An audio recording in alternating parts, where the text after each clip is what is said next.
This was a speech made in Peking on September 3, 1965 by Ching, member of the Secretariat of the Central Committee of the Chinese Communist Party, Vice Premier of the State Council and Chief of the General Staff of the Chinese People's Liberation Army. Ching spoke at a mass rally held in celebration of the 20th anniversary of the victory of the War of Resistance against Japan. Printed in the People's Republic of China. Comrades and friends, today the people of Peking, the people of the whole country and all the commanders and fighters of the Chinese People's Liberation Army are enthusiastically celebrating the great occasion of the 20th anniversary of victory in the War of Resistance against Japan.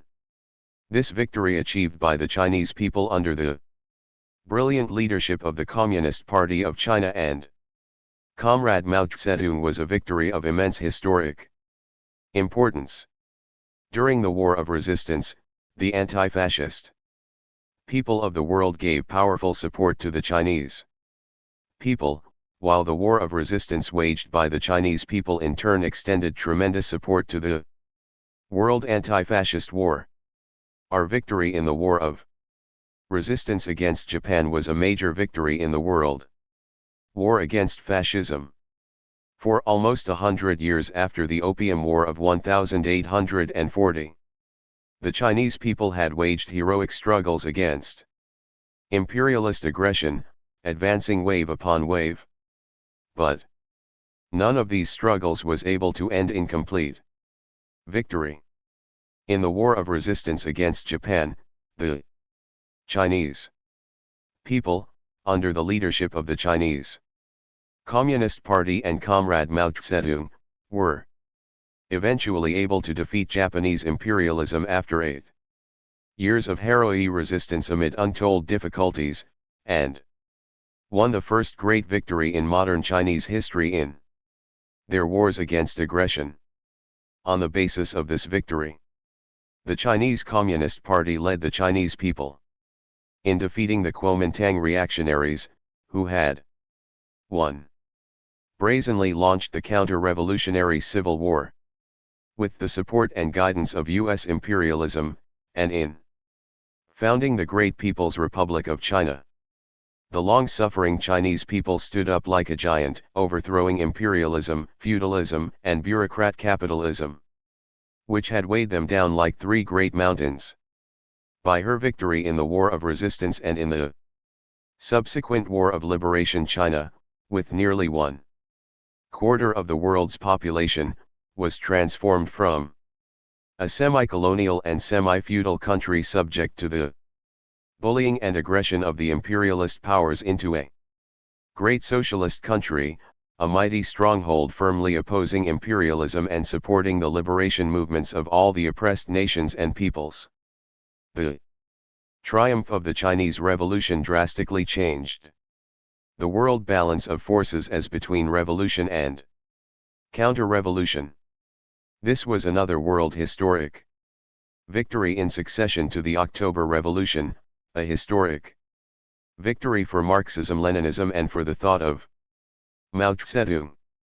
Our victorious experience in the War of Resistance and in China's revolutionary wars as a whole has taught us that the correct way for an oppressed nation in a colony or semi-colony to achieve emancipation is for the party of the proletariat to hold aloft the banner of anti-imperialism and of national liberation, lead the broad masses of the people, form the broadest united front against imperialism and its lackeys on the basis of the worker-peasant alliance, wage self-reliant revolutionary armed struggle, build a people's army of a new type, and put into operation the whole range of strategy and tactics of people's war.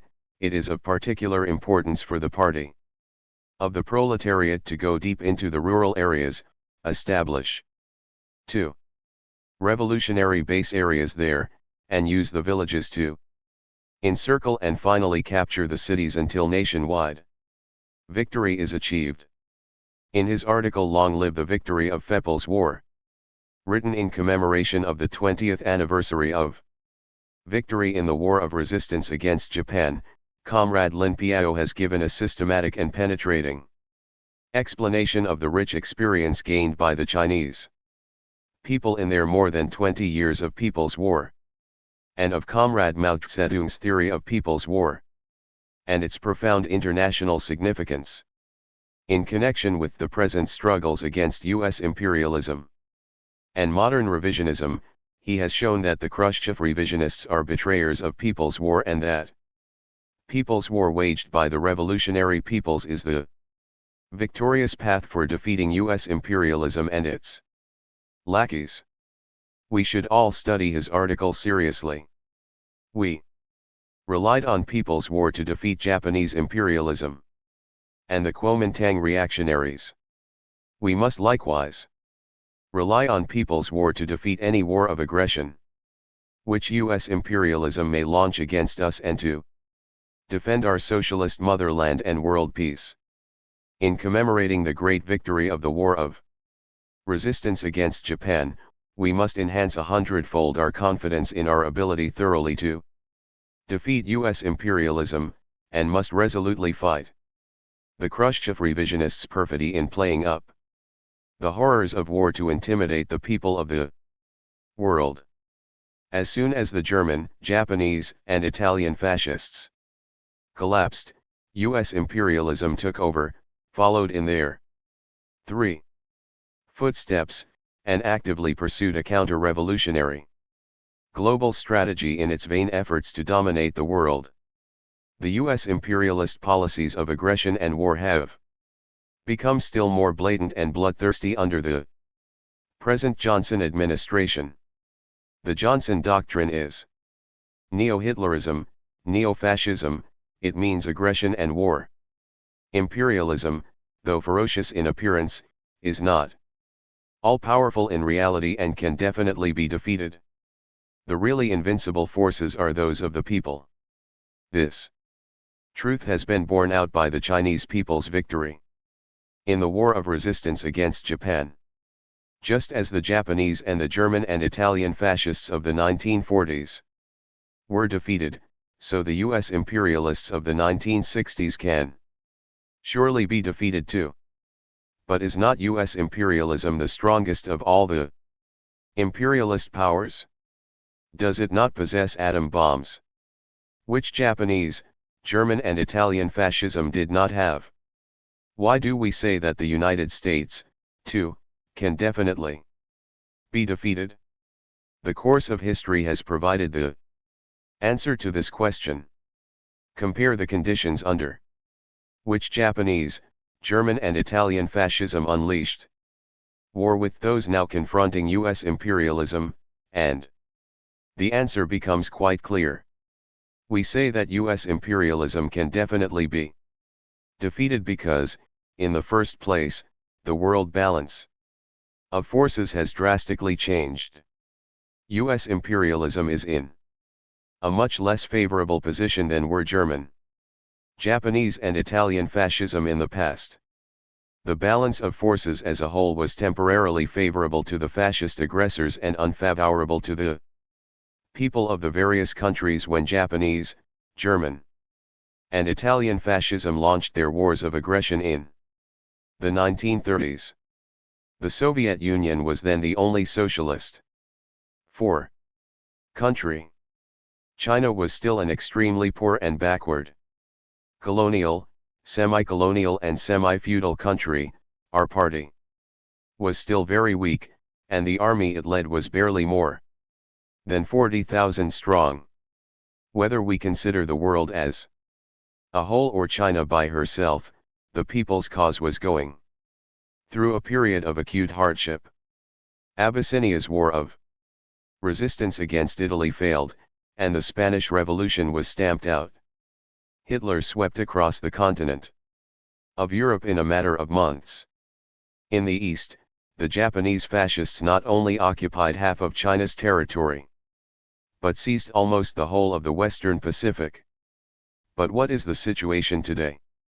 The socialist countries, whose population has grown from 200 million to more than 1,000 million, form a powerful socialist camp. The National liberation and people's revolutionary movements in Asia, Africa, and Latin America have erupted. Like volcanoes, country after country and region after region which used to be backyards of imperialist rule, have become fronts of anti-imperialist struggle.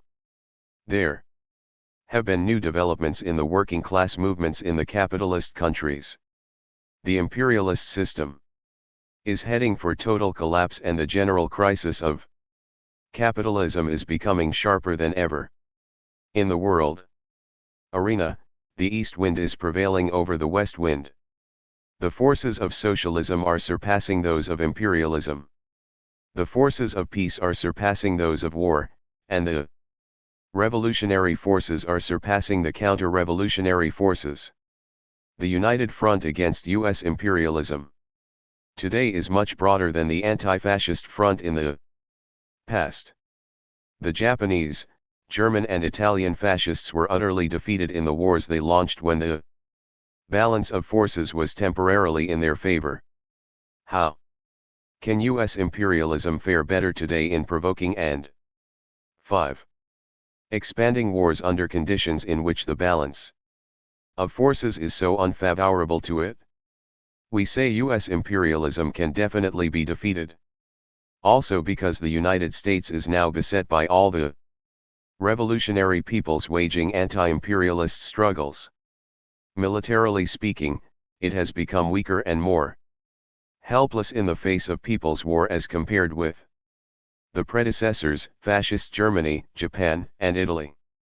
When the Japanese, German and Italian fascists started their wars, they enjoyed temporary military superiority and could boast of some impressive military successes.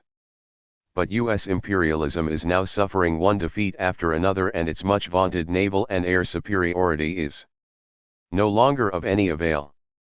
Today, the United States has only one thing: they did not have the atom bomb. But its nuclear monopoly has long been broken, and its nuclear blackmail is growing less and less effective. The peoples want revolution and liberation, and there is no weapon that can intimidate them. The atom bomb can scare only cowards who have lost their revolutionary will. It cannot scare revolutionary people. Despite the increasing U.S. stock of atom bombs, the flames of anti-imperialist struggles for national liberation have been raging more and more fiercely in Asia, Africa, and Latin America in the last 20 years, while U.S. imperialism met with ever more ignominious defeats in its wars of aggression. U.S. imperialism has suffered, and continues to suffer, heavy blows and disastrous defeats in every place where the people have risen to resist its aggression: in China, Korea, Vietnam, Laos, the Congo, Cuba, the Dominican Republic, etc. So dismal is its defeat in South Vietnam that its own press officers have had to admit that for all their air and naval superiority, the 6 American forces are being defeated by a few tens of thousands of barefooted Vietnamese peasant guerrillas, armed with rifles, hand grenades, and sometimes only homemade knives. They have sorrowfully observed, "We could go to the moon, but not to a Vietnamese hamlet without an armed escort." One U.S. imperialism has met with ignominious defeats in its war of aggression, and it absolutely cannot avoid complete defeat in the future. The heroic South Vietnamese people are valiantly waging their great war of resistance against U.S. aggression. They are growing stronger and stronger in the course of the fighting. They have reduced the U.S. aggressors to utter helplessness and have thus set a shining example to the people throughout the world in their struggle against U.S. aggression. The defeat of U.S. imperialism in South Vietnam is a foregone conclusion, which cannot be altered no matter how many reinforcements it sends, and whatever new tricks it plays. Only the graveyard awaits the U.S. imperialist forces of aggression. The heroic Vietnamese people will certainly achieve the liberation of South Vietnam and the reunification of all Viet Nam. We say US imperialism can definitely be defeated. Because further, the counter-revolutionary military alliances rigged up by the United States are in the process of disintegrating. The contradiction between the inordinate ambitions of US imperialism and its shortage of troops is even more acute than that experienced by its predecessors. The farther it stretches out its claws, the more numerous the nooses round its neck, and the nearer the day when it will be hanged by the people of the world. Although many contradictions existed among the German, Japanese, and Italian fascists in the 1930s, they did manage to form an axis for a time and unleash World War II. However, the aggressive military alliances, painstakingly organized by US imperialism since World War II, are in an unenviable plight. The Baghdad Treaty, now known as the Central Treaty Organization, has long been non-existent except in name. The Southeast Asia Treaty Organization has become paralyzed, and the member countries of the North Atlantic Treaty Organization are uneasy bedfellows, trying hard to keep up an appearance of unity.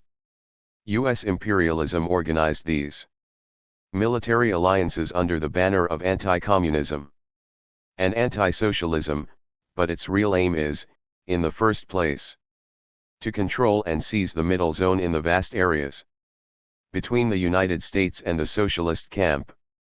Bound by these treaties, the participating countries have become the first to taste the bitterness of US military control, economic infiltration, and political interference. This US policy not only meets with the resolute opposition of the people of these countries but also gives rise to or sharpens the contradictions between US imperialism and the ruling classes of those countries. All this entails the growing disintegration of the aggressive military alliances knocked together by US imperialism. The present position of the United States in its war of aggression against Vietnam is a case in point. To quote the US bourgeois press, we can search the globe and look in vain for the true and active supporters of 8. Our policy 1. When the United States launched its war of aggression in Korea, it managed to assemble a UN force composed of troops from 16 countries. Today, only a little over a decade later, it can no longer pull the same trick in Vietnam. The imperialists and reactionaries are always conceited and insatiably greedy.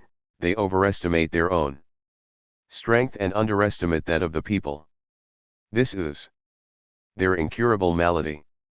Both Hitler and Tojo turned round to attack new opponents when their troops were already scattered, their battle lines were already far-flung, and the war on the existing front was not yet concluded in their favor. They thus hastened their own defeat. These are historical lessons for the imperialists. But they never learn. Isn't US imperialism today going down the old road and committing the same error as its predecessors? US imperialism has less than 3 million troops all told, yet it is scattering them all over the world. South Vietnam alone has already proved too hard a nut for it to crack, yet it has extended the war to North Vietnam and is even attempting to spread it to China.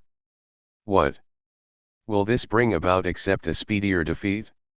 US imperialism's accelerated application of its strategy of escalation in the war of aggression against Vietnam can only speed up its complete defeat. We say US imperialism can definitely be defeated.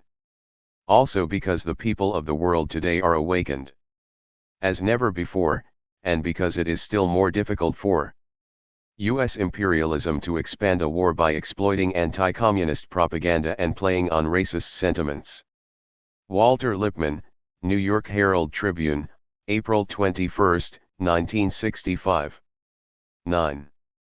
In the 1930s, the Japanese, German and Italian fascists concocted a host of reactionary theories and shameless lies to fool the people and fan up anti-communist and racist hysteria, and thus provoked the World War II, in which tens of millions of people were slaughtered. Bull. As Comrade Mao Zedong has said, war has educated the people will win the war, and win peace and progress one. Through the anti-fascist war, the people have come to a better understanding of the Communist Party and socialism. More and more people have turned to the Communist Party and to socialism. People of every color have come to see through the deceptive nature of racist propaganda more and more clearly. Fascist anti-communist propaganda and the theory of superior races have met with ignominious defeat. Today U.S. imperialism still plays the hackneyed tune of U.S. superiority and still repeats the old anti-communist and anti-socialist platitudes, but fewer and fewer people believe these fabrications. People have come to realize from a mass of evidence that by anti-communism the U.S. imperialists mean opposition to all who refuse to be their slaves, who defend their country's independence, sovereignty, and national dignity, and who resent U.S. imperialist bullying, interference, control and aggression. The crimes of U.S. imperialism under the banner of anti-communism are forcing over 90% of the people of the world to rally against it and are isolating it as never before. In the United States itself, the mass movement openly opposing the Johnson administration's policies of aggression and war and the struggle of the American Negroes against tyranny are both unfolding on a scale unparalleled in American history. The fundamental reason why imperialism is bound to be defeated in its wars of aggression is that it alienates itself from the people and is hostile to them. In the end, whoever is alienated from the people and hostile to them will invariably be defeated, even though sometimes he may hoodwink the people. A small war will cost him a small defeat, a major war will cost him a major defeat, and an all-out war will cost him thorough defeat. This is the irrevocable outcome of any imperialist war of aggression against the people. In the past, Japanese and German fascism, swaggering like conquering heroes for a while, failed precisely for this reason. The U.S. imperialism of today is likewise bound to fail for the same reason. Finally, and most important of all, we say U.S. imperialism can definitely be defeated because since World War II Marxism-Leninism has registered tremendous developments and become the mighty ideological weapon of the revolutionary people of our time for achieving liberation. Victory in China's war of resistance against Japan and in the Chinese Revolution as a whole was a triumph for the thought of Mao Zedong, which integrates the universal truth of Marxism-Leninism with the concrete practice of the Chinese Revolution. The thought of Mao Zedong is Marxism-Leninism creatively developed. The great thought of Mao Zedong has developed and become richer in the practice of the Chinese people's revolution and of socialist construction. Not only has it proved itself a science and proved itself the truth in 11. The practice of the Chinese Revolution and construction. It is daily proving itself a science and proving itself the truth in the contemporary worldwide struggles against imperialism, reaction, and modern revisionism. The thought of Mao Zedong is the asset of all the oppressed nations and peoples and of the proletarian world revolution as well as of the Chinese People's Revolution. It is a powerful ideological weapon for combating imperialism and reaction and for combating modern revisionism and modern dogmatism. The history of the Chinese Revolution has shown us that once the universal truth of Marxism-Leninism is integrated with the concrete practice of the revolution. In a given country, it engenders infinite strength, enables the revolution to take on a totally new complexion and assures it of victory. One aspect of the historic significance of the debate of the last few years between the two lines in the international communist movement is that it has enabled Marxism-Leninism to spread on an unprecedented scale and has promoted the integration of the universal truth of Marxism-Leninism with the concrete practice of the people's revolution in every country. This is bound to hasten the destruction of U.S. imperialism and its lackeys. It is bound to hasten the total bankruptcy of modern revisionism. It is bound to hasten the victorious development of the people's cause of world peace, national liberation, people's democracy, and socialism, the victorious development of the cause of proletarian world revolution. Kowtowing to U.S. imperialism's nuclear blackmail, the Khrushchev revisionists are everywhere spreading fear of the horrors of war and of nuclear weapons. They claim that no one who lacks nuclear weapons can ever 12.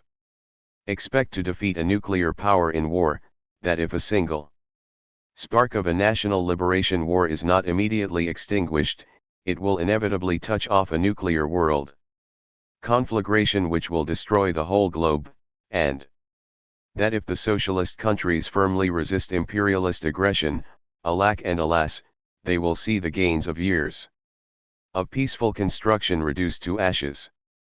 In short, the Khrushchev revisionists are forbidding other people to make revolution by threatening them with war and nuclear weapons. Occasionally, they make a gesture of opposition to U.S. imperialism and put up a pretense of helping the people of other countries in their revolutionary struggles. But they play such tricks simply for the purpose of deceiving the people, so as to gain control over their revolutions, subordinate these revolutions to their revisionist line and capitalize on them in their political bargaining with U.S. imperialism. They are simply seeking to live in docile peace.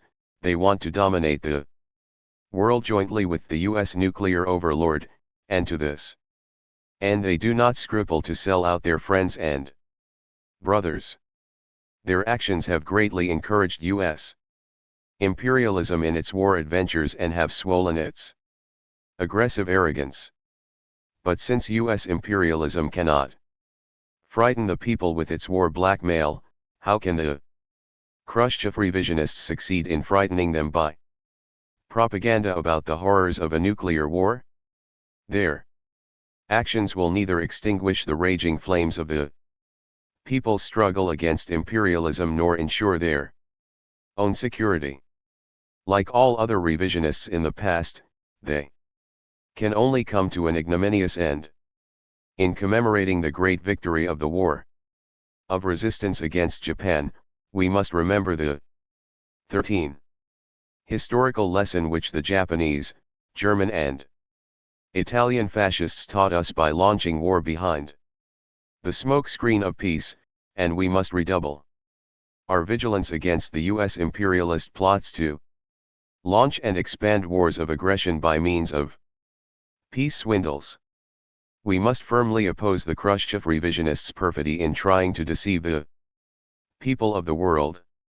Imperialism has always used the counter-revolutionary dual tactics of war and peace swindles to deal with the oppressed nations and peoples. Since U.S. imperialism today finds itself in a still less favorable strategic position than Japanese, German and Italian fascism, it is meeting with more serious difficulties than they in unleashing and expanding wars. Therefore, it has now become more cunning and, along with its military activities, it has more frequently resorted to peace tactics so as to deceive the people. History has shown that when unleashing a war of aggression, imperialism invariably invents such pretexts as defending freedom or standing for peace and order, so as to cover up its aggression and hoodwink the people. Did not the Japanese fascists launch their all-out invasion of China under the signboard of establishing a new order in East Asia? Did not the German fascists unleash war under the banner of establishing a new order in Europe? Since World War II, every U.S. president has repeatedly resorted to the same trick as his predecessors. Johnson blustered that the U.S. government is history-bound to assume responsibility. 14. For the leadership of the free world. 1 He declared that the U.S. aim in Vietnam, as in the rest of the world, is to help restore the peace and re-establish a decent order. 2 And that the U.S. troops in Vietnam are also there to strengthen world order. 3 Isn't this the tune formerly sung by the Japanese, German, and Italian fascists? What kind of freedom does Johnson want to defend? As Chairman Mao Zedong has penetratingly pointed out, it is the freedom to use aeroplanes, warships and guns to slaughter the people of other countries.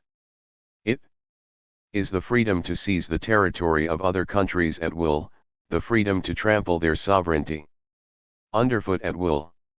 It is the freedom of pirates to loot and kill. It is the freedom to tread every country and people under its heel. 4. What kind of order does Johnson want to establish and strengthen?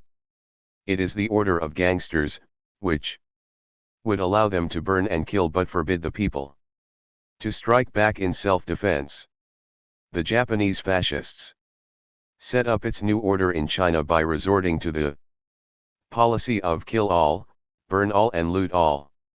The German fascists established their new order by setting up concentration camps such as Auschwitz. Today, people are witnessing this new order in the plunder, aggression, and massacre perpetrated by the United States in Asia, Africa and Latin America, and in the military bases set up by the United States in various parts of the world. They are witnessing a specimen of the new order. The new order of U.S. fascism, especially in the strategic hamlets the United States has set up in South Vietnam, in its massacres of the South Vietnamese people, in the atrocity it commits by spraying huge amounts of toxic chemicals in order to destroy the means of subsistence of the South Vietnamese people, and in the wanton bombing raids it is making on the peaceful inhabitants, the dams and dikes, the hospitals and schools of North Vietnam. Can this kind of order be tolerated by any nation which cherishes freedom? Isn't it right for the people to stand up and firmly resist the U.S. imperialists' attempt to impose this kind of order on them?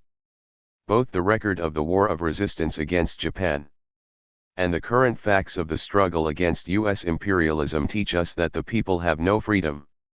Wherever the freedom of the imperialists and reactionaries prevails, and that if the people are to have freedom they must abolish the freedom of the imperialists and reactionaries. When all countries and people subjected to bullying, oppression, control, plunder, and aggression by U.S. imperialism stand up and wrest their freedom from it, the day will not be far off when the people of the whole world will gain their freedom. History has also shown that as a rule, imperialism lays down a heavy smoke screen of peace to dull the people's vigilance and undermine their fighting will. Whenever it is preparing for or expanding a war, whenever the war is going badly for it, or whenever it wants 16. To divide and soften up the forces of resistance in the country it has invaded. Did not the Japanese imperialists actively spread propaganda in favor of a so-called peaceful settlement of the Sino-Japanese question at the very moment when they launched their all-out war of aggression against China? Then again, after their occupation of Wuhan, when they had attained their first objectives in the war, wanted to consolidate their position and were anxious to split the anti-Japanese front in China, did they not dangle peace baits before the Kuomintang government in the form of the proposal to withdraw their troops from central and southern China on certain conditions? For some time now the Johnson administration has been most energetically waving olive branches and has kept singing its old tunes of unconditional discussions and peaceful settlement while continuously sending reinforcements to South Vietnam and extending its bombing of North Vietnam. Despite the severe rebuffs rightly administered by the Vietnamese government and people, it has not abandoned hope but is continuing to spread the story that the window to peace is still open. Superscript 1 and is talking of employing all the resources of the United Nations to bring peace. Point 2. Why is the Johnson administration so actively seeking peace? To put it bluntly, it is because the U.S. war of aggression in Vietnam has exposed it to the strong condemnation and opposition of the people of the whole world, including also the American people, and because the People's War in South Vietnam has battered the Johnson's statement on Vietnam, April 17, 1965.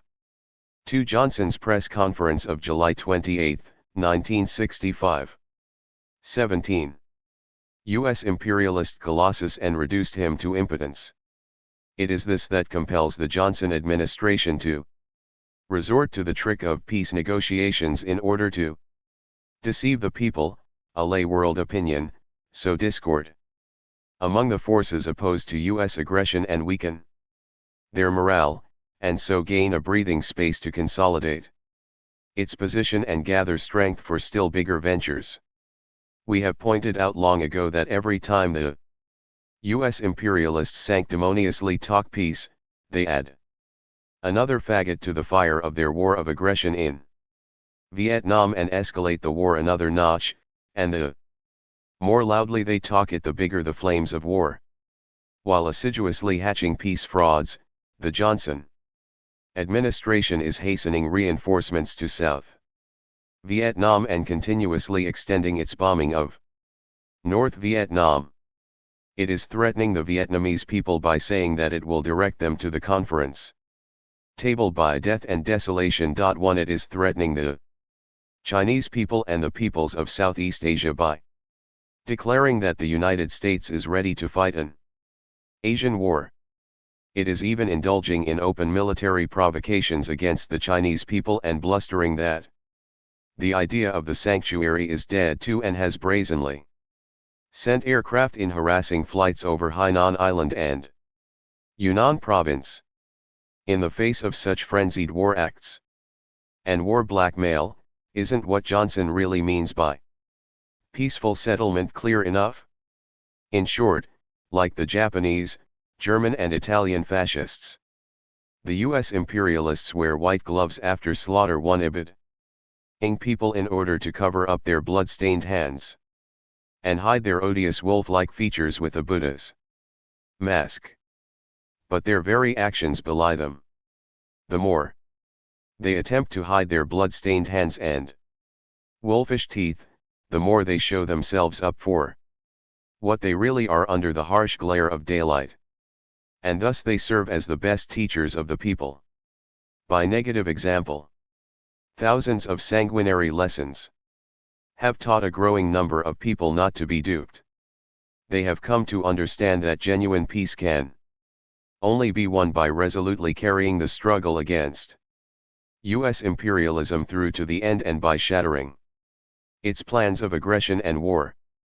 Just as this U.S. imperialist trick was becoming less and less effective, the Khrushchev revisionists, singing in chorus with the U.S. imperialists, came forward with the proclamation that Johnson is sensible and reasonable, that the United States is willing to seek a peaceful solution of the Vietnam question, that help should be given to the United States to find an honorable way out, and so on and so forth. They spare no efforts to embellish U.S. imperialism and help the Johnson administration to dupe the people.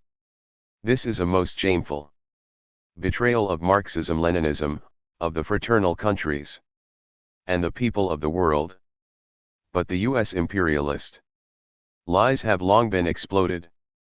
Of what avail can the help of a handful of Khrushchev revisionists be to the U.S. imperialists. If these revisionists keep on offering such help, they will only further expose themselves as renegades and go on serving as teachers by negative example for the people of the world. The Khrushchev revisionists are a mere handful of people, they are seriously alienated from the people of 19. Their own country and of the world, who constitute over 90% of the population of their country or the world.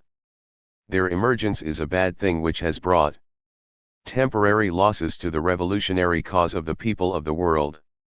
But it has educated the people by negative example, sharpened their vigilance, helped to enhance their political consciousness and powerfully promoted the great revolutionary unity of the people of the world. It is therefore also a good thing. However much trouble the Khrushchev revisionists may stir up, this cannot change the situation in which the east wind is prevailing over the west wind or stem the world tide of people's revolution. Inevitably, U.S. imperialism will be utterly defeated. In commemorating the great victory of the war of resistance against Japan, we must carry on and develop the revolutionary tradition of our party and army, strengthen our preparations to resist U.S. imperialist aggression and give still more effective support to the Vietnamese and other peoples in their struggles against U.S. imperialism. U.S. imperialism is doing nothing but evil and is committing error after error, its days are numbered. But it is the strongest of the imperialist powers, it will not reconcile itself to defeat, still less give up altogether. At present it is accelerating the escalation of its war of aggression in Vietnam and keeps on shouting about spreading the war to China. This is simply an expression of desperate recklessness in the face of heavy defeats in Vietnam and other parts of the world. It is possible that U.S. imperialism may go mad in trying to save itself. 20. From its doom, we must take this into full account and make preparations against its expansion of the war of aggression in Vietnam and against any war it may impose on us. 1001 things need to be done in preparation, but the most important and most fundamental thing of all is to hold high the great red banner of Mao Zedong's thought and to make preparations in all fields for a people's war in accordance with Comrade Mao Zedong's theory of people's war. The people throughout the country are now unfolding a vigorous mass movement to study the works of Chairman Mao, and in reality, this is the basic measure by which to arm ourselves with Marxism-Leninism and ensure the success of all our work, including the task of preparing for war. Comrade Lin Piao's article published in the press today provides us with a good textbook on Comrade Mao Zedong's theory of people's war. There is therefore no need for me to dwell on this. Now I would like to discuss in greater detail the question of inheriting and carrying forward our revolutionary tradition. Doing this successfully is an important guarantee for the thorough defeat of U.S. imperialism. What is the revolutionary tradition of our party and army? It is what people often call the Qing tradition, the old Red Army tradition, the Yan'an tradition, the old Eighth Route Army tradition or the People's Liberation Army tradition. It is the revolutionary tradition which was established by Comrade Mao Zedong during the Qing struggles when he built the Workers' and Peasants' Red Army and which was continuously enriched and developed in the subsequent 22 years of People's Revolutionary Wars. It is 21. Also the tradition of the 3/8 working style and of democracy in the three main fields repeatedly stressed by Comrade Lin Piao in recent years, and the tradition of giving first place to politics and of the four firsts recently formulated by Comrade Lin Piao. In recent years, the main purpose of the whole people in diligently learning from the Liberation Army has been Precisely to further popularize and develop this revolutionary tradition of our party. This tradition is the concentrated expression of the fine working style and noble qualities which were gradually developed by the Chinese people under the leadership of the Chinese Communist Party in the course of protracted revolutionary wars.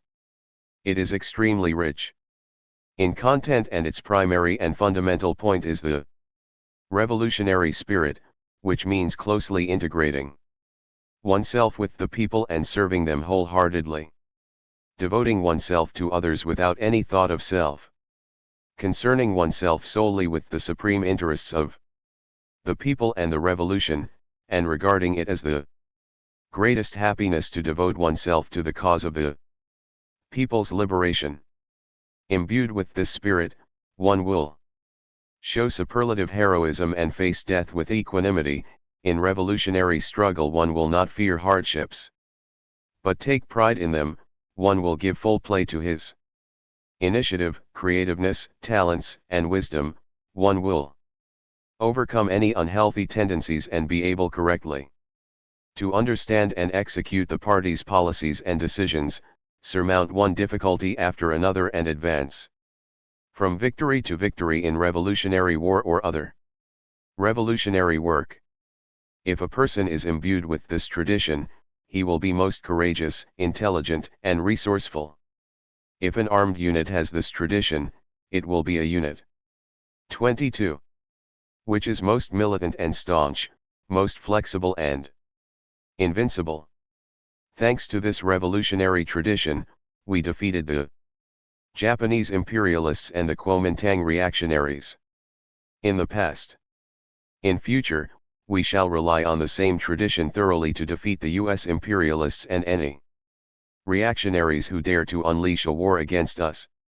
Now that the US imperialists are stepping up their preparations to expand the war, it is more necessary than ever for us to be soberly aware of the warlike character of US imperialism, to be mentally prepared for all emergencies, to remember our old days of hardship, to encourage and develop the spirit of the years of revolutionary war, the dauntless spirit with which our men worked hard and fought bravely, and with which they were afraid neither of hardship nor of death. The imperialists and reactionaries invariably try to subdue the revolutionary people by subjecting them to hardship and death. And the reason why the Chinese people and the Chinese people's Liberation Army can defeat all its enemies instead of being overpowered by them is that, having been taught by the Chinese Communist Party and Comrade Mao Zedong, they possess this thoroughly revolutionary spirit, fearing neither hardship nor death. For the sake of revolution, they are afraid of neither hardship nor death. What else on earth is there to be afraid of? What on earth can overpower us? Is there any miracle beyond our reach? The imperialists have always conquered other countries and maintain their rule by killing people. They are armed to the teeth and have all the machinery for slaughter. Whoever is afraid of death when confronted by imperialist aircraft, artillery, and atom bombs, whoever submits to the threat of death, has no alternative but to 23. Surrender to the enemy. In that case, how would it be possible to speak of national liberation or people's emancipation? At the start of the War of Resistance, the weapons and equipment of Japanese imperialism were many times greater than ours, and the disparity was such as is rare in military history. Relying on their military superiority, the Japanese imperialists launched thousands of inhuman mopping up campaigns against our anti-Japanese base areas, operated the ultra-barbarous policy of burn all, loot all and kill all, and created barren lands with not a living soul. In a word, they tried to cow the Chinese people with the threat of death. But through their protracted war against aggression, the Chinese people came to realize the truth that liberation involves bloodshed and death. Bloodshed and death can only be curtailed by not being afraid of them. It is only through the sacrifice of the blood and lives of the few that the vast majority can avoid the sacrifice of their blood and lives. Taught by the party and comrade Mao Zedong and tempered in revolutionary wars, the Chinese people have fostered collective heroism so that, imbued with this spirit, one will go through fire and water and even face death unflinchingly for the liberation of his motherland, the people and all mankind. The 5 heroes of the Lanja Mountain in the War of Resistance are fine examples of such revolutionary heroism. This tradition was carried forward in the War of Liberation, the war to resist America and aid Korea, and, more recently, in the struggle to defend the airspace, territorial waters and borders of our motherland, and in the counter-attack on the Sino-Indian border made in self-defense. In these 24 struggles there have emerged heroes and heroines such as Lu Hulan, Tung San Shui, Huang Chi-kuang, Yang Ken-su, and Yemin, Tu Feng-shui, Lo Kuang-si and Sumei-Yaimei-Mei, such as Chen Taifu, whom people call a living Huang Chi-kuang, and such as Wu Yuanming, who stood his ground at the head of the Chaijiao Bridge, without yielding an inch in the face of provocations and encirclement by scores of Indian troops. In the course of our socialist revolution and construction there have emerged heroic and exemplary figures such as Lei Feng, Shang Xiuli, Wang Hai, Hsi Chen and Hsu Shuehui. They are among the noblest of our sons and daughters, and their spirit of self-sacrifice for the revolutionary cause will forever remain worthy of emulation. The imperialists create difficulties for the people who resist their aggression not only by killing but also by imposing an economic blockade and by destructions through war. In these ways the imperialists try to make survival impossible for the people so as to make them submit in the end. This was what the Japanese imperialists did to the people and the armed forces resisting them. And this is what the US imperialists are trying to do to us today. If we lack backbone, if we cannot stand hardships and the test of privation, we cannot possibly win victory in our wars against aggression. During the War of Resistance, our difficulties were indeed immense, since we faced pincer attacks and blockades both by the Japanese imperialists and by the Kuomintang reactionaries, and had to keep on fighting without any external material aid. In the most difficult stages we had a great scarcity of food or clothing. But in response to the call made by the Central Committee of the party and comrade Mao Zedong, the people and 25. The army in the anti-Japanese base areas resolutely the difficulties and showed the dauntless fought same spirit as did the Red Armymen when they climbed snow-clad mountains and crossed marshlands on the long march. Responsible comrades and ordinary personnel, cotters and soldiers, the army and the people all ate chaff or wild herbs and cooperated in reclaiming wasteland. And everyone vied to be the first to endure any hardship and the last to enjoy himself. What was the result? The enemy's blockade and the material difficulties did not conquer us, we conquered the difficulties and vanquished the enemy. This tradition of strenuous struggle amidst difficulties is our revolutionary heritage. It has been carried forward and developed since our nationwide victory. For more than 10 years, the good 8th Company on the Nanking Road firmly resisted contamination by bourgeois ideas of all types and maintained the true quality of the working people and the revolutionary army, bringing into full play the spirit of self-reliance and of strenuous struggle amidst difficulties. The Taching oil field and the Takei Brigade achieved great successes and set up model examples in the fields of industrial and agricultural construction. These are all new developments of the same revolutionary tradition. The spirit in which they maintain and develop the revolutionary tradition of our party and army in new historical conditions is worthy of being vigorously encouraged and spread on all the fronts of our socialist revolution and construction. Holding high the great red banner of Mao Zedong's thought, the 650 million Chinese people are determined to carry the revolution through to the end, fearing neither hardship nor death, daring to fight and to win and showing proficiency in fighting and skill in achieving victory. 26. Thus no difficulty can daunt us and no force can overpower us. It is easier to move a mountain than to move the Chinese people. The imperialist reactionary dream of enslaving the Chinese people afresh will be shattered. We are firmly convinced that, taught by the Chinese Communist Party and Comrade Mao Zedong and guided by the party's correct Marxist-Leninist line, the Chinese people will undoubtedly be able to carry on and develop the spirit of thoroughgoing revolution and the glorious tradition of strenuous struggle amidst difficulties, and adopt all the effective measures needed to ensure that our impregnable state will never degenerate, will successfully carry on the socialist revolution and construction, help the other people's revolutionary movements to overthrow imperialism and its lackeys, and guarantee the future transition from socialism to communism. Comrades and friends, at the present time, U.S.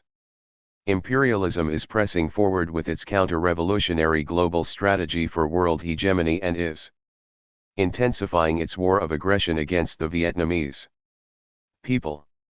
We must once again warn the Johnson administration that we the Chinese people are firm and unshakable in our policy of supporting other people's struggles against U.S. imperialism and its lackeys and aiding the Vietnamese people in their struggle to resist U.S. aggression and save their country. We have been so in the past and the present, and will remain so in the future, till the U.S. aggressors withdraw lock, stock and barrel from South Vietnam and the other foreign territories they have invaded and occupied.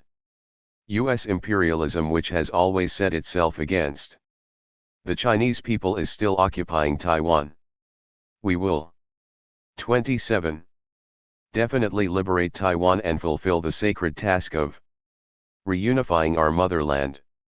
We Chinese people love peace, but we have never been afraid of war.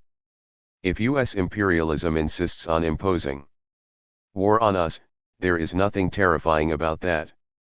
The more men it throws in, the better, whether by air, by sea or by land, whether in tens of thousands, hundreds of thousands or millions. And if it chooses to dispatch all its troops, that will be better still. We will wipe them out.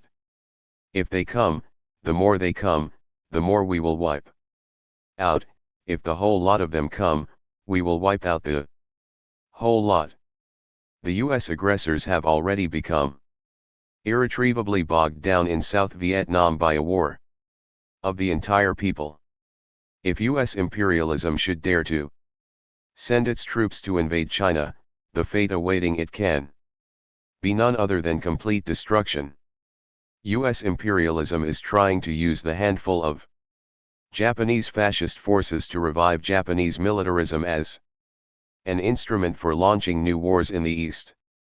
On their part, the fascist forces in Japan are vainly seeking resurrection with the support of U.S. imperialism in order to stage a comeback, set themselves against the Chinese and the other Asian peoples and renew their old dream of a greater East Asia co-prosperity sphere. But all this is wishful thinking. Today, China is already a great socialist country. A number of countries in Asia are victoriously waging revolutionary struggles against U.S. imperialism and its lackeys. The great Japanese people have awakened as never before and launched angry campaigns against the U.S. policy of aggression and the resurgence of militarism. In these circumstances, if the US imperialists and the Japanese reactionaries persist in forcing the Japanese people to be cannon fodder for 28. Aggression, the only possible result will be the speedy emergence of an independent, free, and new Japan that will have completely shaken off US military occupation. Comrades and friends, already in the initial period of the War of Resistance, Comrade Mao Zedong pointed out, our war is sacred and just, it is progressive and its aim is peace. The aim is peace not just in one country, but throughout the world, not just temporary but perpetual peace. To achieve this aim we must wage a life and death struggle, be prepared for any sacrifice, persevere to the end and never stop short of the goal. However great the sacrifice and however long the time needed to attain it, a new world of perpetual peace and brightness already lies clearly before us. Our faith in waging this war is based upon the new China and the new world of perpetual peace and brightness for which we are striving. Point 1. After 8 years of war, the Chinese people, acting on Comrade Mao Zedong's instructions, defeated the Japanese imperialists who had subjected them to bullying and aggression for so long, and thus made an important contribution to the world anti-fascist war.